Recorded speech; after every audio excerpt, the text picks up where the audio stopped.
Motivation quotidienne numéro 21. Confronter les alternatives aux critères. Le chemin qui conduit au bonheur est souvent jalonné de difficultés.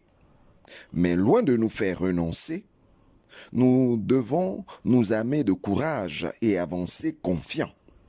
La cinquième étape est celle d'une maturation par la confrontation des alternatives aux critères. Dans la motivation précédente numéro 20, nous avons pris l'exemple du choix de l'école pour notre enfant. Les critères étaient pondérés en allant du plus important au moins important. Le premier critère, non discutable, était une école confessionnelle.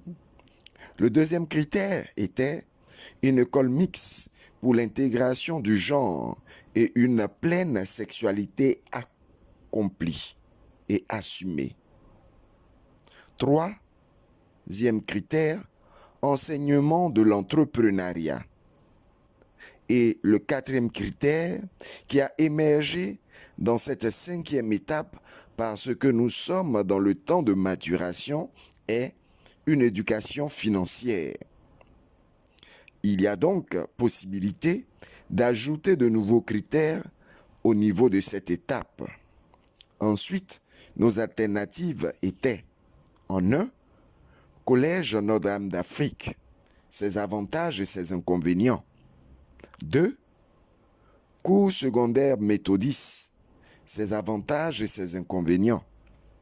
Mission libanaise, ses avantages et ses inconvénients.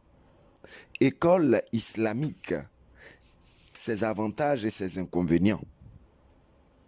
En passant les alternatives, c'est-à-dire les écoles, au filtre des critères dans notre cas, nous pouvons arriver à une maturation. Ce faisant, nous réduisons la complexité et nous simplifions le processus décisionnel. Ne pas aller en tout halte laisse un temps de maturation. Et ainsi, notre inconscient va continuer de fonctionner autour du problème. Africaines et Africains nouveaux, Ivoiriens et Ivoiriennes, bois de manioc. Un proverbe africain dit « La nuit porte conseil ». Devant une grande décision qui aura des répercussions et un impact sur notre vie ou celle d'autrui, il nous faut nous donner du temps. Et ce temps, il est un investissement et non un gaspillage. C'était ton coach Paul Blanchard-Aké, influenceur au naturel bois de manioc.